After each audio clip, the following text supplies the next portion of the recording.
नमस्कार, स्वागत है आप सभी का न्यूज 24 में। आपके साथ मैं हूं वंदना झा। आज श्री कृष्ण जन्माष्टमी है।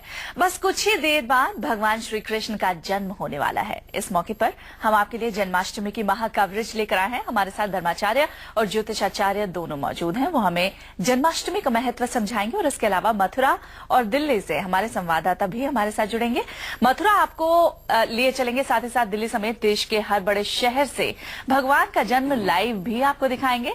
आज रात नंदलाल के भक्तों के लिए बेहद खास है। देखिए, 3 जगहों की तस्वीरें हम आपको दिखा रहे हैं। मथुरा, दिल्ली और भोपाल, इन तमाम जगहों पर नंदलला के जन्म का इंतजार किया जा रहा है, क्योंकि लगभग 1 घंटे बाद जब भगवान श्री कृष्ण का जन्म होगा, उसके बाद ये इंतजार खत्म होगा और उत्सव में ये इंतजार तब्दील हो जाएगा। आज ही के दिन भगवान श्री कृष्ण का जन्म हुआ था, तो अब से कुछ देर बाद आधी रात को माखन चोर प्रकट होने वाले हैं। नंद घर आनंद होने वाला है। 3 तस्वीरें देखिए। मथुरा से लेकर तमाम बड़े शहरों में भगवान के जन्म के लिए खास तैयारियां की गई हैं। नंदलाल के दर्शन के लिए मंदिरों में सुबह से ही भक्तों का तांता लगा हुआ है। आज के दिन खास बात ये होती है कि एक अद्भुत श्रृंगार श्री कृष्ण और राधा रानी का किया जाता है। देखिए, मथुरा, दिल्ली और भोपाल, 3 जगहों की तस्वीरें हम आपको दिखा रहे हैं। आपको सीधे मथुरा लिए चलते हैं। यहाँ पर हमारे संवाददाता शिवांग माथुर मौजूद हैं, जो कि आज सुबह से ही लगातार यहाँ पर हो रहे कार्यक्रमों पर भी अपनी नजर रखे हुए हैं। शिवांग, फिलहाल यहाँ पर कैसा उत्सव मनाने की तैयारी है, क्योंकि अब से कुछ ही देर बाद, लगभग 1 घंटे बाद भगवान श्री कृष्ण का यहाँ जन्म होने वाला है। देखिए, बिल्कुल बहुत ही भव्य माहौल है। बहुत ज्यादा भीड़ जिसे कहते हैं वो यहाँ पे इस वक्त मौजूद है। पूरे देश से और दुनिया से लोग यहाँ आज के दिन आते हैं। और मैं आपको नजारा दिखाऊं कि किस तरीके से जो श्रद्धालु हैं वो लगातार, उनकी जो भीड़ है वो यहाँ बढ़ती ही जा रही है। दोपहर से हम इस भवन में मौजूद हैं और अब तक जो नजारा देखने को मिला है वो अपने आप में अलौकिक है। भगवान श्री कृष्ण ठीक रात 12 बजे जन्म लेंगे। उनका जो है अनुष्ठान किया जाएगा, विधिवत पूजा की जाएगी, पंचामृत से उनका अभिषेक किया जाएगा। मैं आपको दिखाना चाहूंगा कि जहां पे भगवान श्री कृष्ण की मूर्ति है, ठीक उसके पास में एक चांदी की गाय आपको नजर आ रही होगी। वो चांदी की गाय को यहाँ इसलिए रखा गया है, इसी के जरिए, इस चांदी की गाय के जरिए, इसके जो गाय के थन है, उस थन के जरिए भगवान श्री कृष्ण की मूर्तियों का अभिषेक किया जाएगा। ऐसा माना गया है सनातन परंपरा में कि गाय एक ऐसा जीव है जिसके अंदर 33 करोड़ देवी देवता बसते हैं और इसीलिए भगवान श्री कृष्ण का जो अभिषेक है वो पंचामृत से गाय के थन के जरिए किया जाएगा। हजारों लाखों की जो संख्या में श्रद्धालु देश भर से यहाँ पहुंचे हैं। अपने आप में एक अलौकिक माहौल और साथ साथ ढोल नगाड़ों के साथ साथ भगवान श्री कृष्ण के गीत और लोग बात सुर में सुर यहाँ मिला रहे हैं। हरे रामा हरे कृष्णा के जो चैंट्स हैं, जो मंत्र हैं, वो लगातार यहाँ सुनने को मिल रहे हैं। न केवल मंदिर का ये प्रांगण और ये हॉल, बल्कि जो बाहर का परिसर है, मंदिर के बाहर भी अगर मथुरा शहर की बात की जाए तो सिक्योरिटी के पूरे पुख्ता इंतजाम किए गए हैं। दूर तक की गाड़ियों को रोका गया है ताकि किसी भी तरह की कोई अनहोनी ना हो। और इस मंदिर के प्रांगण की अगर बात की जाए तो जो पूरा फेरा है मंदिर का, वो पूरा बल्लियों के थ्रू जो एक रास्ता बनाया गया है ताकि जो श्रद्धालु हैं उनको दर्शन करने में किसी तरह की तकलीफ का सामना ना करना पड़े। जो हॉल आप देख रहे हैं नीचे, ये हॉल धीरे धीरे भरता जा रहा है। दोपहर से ये हॉल काफी खाली था, लेकिन अब जैसे जैसे 12 बजने का समय नजदीक आ रहा है, ये हॉल भरता जा रहा है। और जो रेलिंग के परे साइड का इलाका है वो उन श्रद्धालुओं के लिए है जो लगातार जो है दर्शन करने के लिए भगवान के इस पूरे फेरे को ले रहे हैं।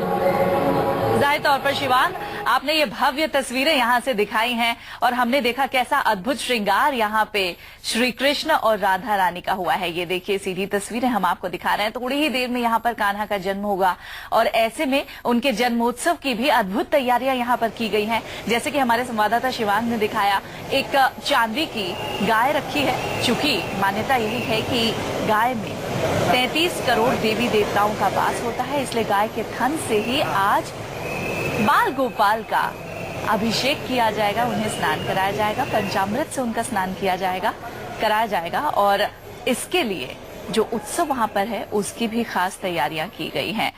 हमारे साथ स्टूडियो में 2 मेहमान हैं, उनके पास भी आपको लिए चलते हैं। पंडित अजय गौतम हमारे साथ हैं और साथ ही साथ पंडित डीपी शास्त्री भी हमारे साथ हैं। सबसे पहले डीपी शास्त्री जी, क्या मान्यता है भगवान श्री कृष्ण के जन्म को इतने हर्षोल्लास से हम लोग मनाते हैं, इसके बारे में तो बातचीत करेंगे, लेकिन इस बार 2 दिन, सप्तमी और अष्टमी, दोनों दिन ही, कल के दिन भी आज के दिन भी श्री कृष्ण जन्माष्टमी का उत्सव मनाया गया। क्या इसके पीछे वजह रही? देखिए, सबसे पहले आपको बता दें, कल सप्तमी तिथि थी और सप्तमी का व्रत कभी पद्म पुराण में भी, भविष्य पुराण में भी निषेध है। इसके बारे में उन्होंने स्पष्ट रूप से लिखा कि जिस तिथि में सूर्य का उदय हो उसे पूरा माना गया, दिवा हो या रात्रि हो। तो अष्टमी का उदय जो है तो आज ही हुआ, तो पद्म पुराण से भी, भविष्य पुराण से भी अष्टमी आज ही व्रत रहा। और भगवान का जन्म रोहिणी नक्षत्र और चंद्रमा के उच्च में हुआ और भगवान का जन्म अभिजित मुहूर्त में हुआ। भगवान त्रेता में भी दिवा में अभिजित में आए, भगवान रात्रि में भी आते हैं तो अभिजित मुहूर्त में आते हैं। जो 12 बजे का समय हम मानते हैं सनातन धर्म की परंपरा के अनुसार में, तो आज की जो तिथि है, आज का जो योग है, नक्षत्र है, या चंद्रमा उच्च का है, क्योंकि भगवान का जन्म उत्सव चंद्र उच्च में माना गया। तो बिना चंद्र का उच्च हुए कल तो हो ही नहीं सकता था कि व्रत किया जाए, बल्कि कुछ अज्ञानता बस या कुछ समाज में भ्रांति बस। सप्तमी तिथि में तो साफ भविष्य पुराण में दिया है कि सप्तमी तिथि अगर उद्या हो, अष्टमी के व्रत करने से पशुधन का नाश होता है, मन उसको नष्ट करता है। जब भी कोई व्रत किया गया भविष्य पुराण में, तो अष्टमी को या अन्यथा कोई व्रत हो, उदय तिथि में तभी उसे करने का विधान है। तो आज का जो व्रत है सब पुराणों से भी, ज्योतिष से भी, नक्षत्र से भी, चंद्रमा के बल से भी हर तरह से परिपूर्ण था। इसीलिए जो आज भगवान का जन्म उत्सव है, आज मनाने के लिए हमारे विद्वत समाज, अन्य धर्म समाज या सनातन संस्कृति के लोग, काशी हिंदू विश्व परिषद या जो लोग भी जहाँ से हैं, उन्होंने इसको माना कि चंद्रमा उच्च में भगवान का जन्म उत्सव किया जाए। दूसरी चीज एक बताएं, जन्म उत्सव तो जीवन में होना चाहिए। उत्सव एक ऐसी चीज है जिसके जीवन में, अन्यथा भगवान का ये जन्म उत्सव है, मनाता जाता है तो हर तरह से जीवन में खुशी, शांति, सुख, ऐश्वर्य, वैभव, कीर्ति सबकी प्राप्ति होती है। और ये तो भगवान का जन्म है। भगवान का जन्म जो व्यक्ति अपने घर में, परिवार में, मंदिर में, देश के लिए, राष्ट्र के लिए, समाज के लिए इस उत्सव को मनाएगा, उसकी मन की जो भी कामना होगी, कृष्णम अलंकारा प्रिय, भगवान कृष्ण माने देवों में जो सर्वश्रेष्ठ माने गए हैं, कृष्णम वंदे जगत गुरुम, ब्रह्मांड के गुरु माने गए हैं। भक्ति रस से, योग रस से, ज्ञान रस से भगवान उस पे अनुकंपा करते हुए उसके जीवन में इतना जो मन की कामना है, जो संकल्प है, उसे भगवान कृष्ण पूरा करते हैं। इसीलिए देश में चाहे विदेश में टेम्पल कोई भी हो, मथुरा से हो, इस्कॉन टेम्पल हो, हम दिल्ली में बैठे हैं, सबके जीवन में अगर सुख, शांति, समृद्धि की कामना की गई, अन्यथा योग की कामना की गई, अन्यथा मन में कोई इच्छा संकल्प लिया गया, तो कृष्ण के रूप लिया गया। क्योंकि कृष्ण हमारे जो देव हैं, देव के साथ में सबसे बड़ी आपको बताएं योगी राज भगवान कृष्ण। संन्यास में भी योग जो हम गीता के देखते हैं 18 अध्याय, उसमें कौन ऐसा योग नहीं है जो भगवान अपने मुख से हमको नहीं सुनाए हो। तो हम जब भी कोई कामना की है, चाहे जन्म उत्सव में करें, अन्यथा उस नक्षत्र में करें, अन्यथा भगवान के कोई पूजन में करें, तो भगवान का जो स्वरूप हम माने, सहस्त्र शिरखा, भगवान की सिर सहस्त्र है, भुजा सहस्त्र है, भगवान का रूप अनेक है, भगवान के शरीर में अलंकार की जो शोभा है, जिसको हम जीवन में उसे देखते हैं, मन में धारणा करते हैं कि परमात्मा बड़े सुंदर हैं, भगवान ऐसे थे, भगवान जीवन में आकर के सब दुख को निवारण किए, सबके जन जन को, संत मुनि को जा जाके सबको सुख प्रदान किए। भगवान संसार में माया से परे रहे, वो भगवान कृष्ण है। इसीलिए हम भगवान कृष्ण के जन्म उत्सव मनाते हैं। अन्यथा अलंकार से, आभूषण से, मिष्टान से, पंचामृत से, अन्यथा पंचगव्य से भगवान को स्नान कराते हैं। स्नान के भी इसमें बहुत ज्यादा महिमा दिया गया है। दूध के स्नान कराने से श्री की प्राप्ति होती है। गाय का दूध माँ लक्ष्मी का प्रतीक है। दही के स्नान कराने से भगवान कृष्ण को अखंडता की प्राप्ति होती है। जीवन में जो संकल्प हो। घृत के स्नान भगवान को कराने से ऐश्वर्य की प्राप्ति होती है। भगवान के मधु अन्य शहद से स्नान कराने से सौभाग्य की प्राप्ति होती है।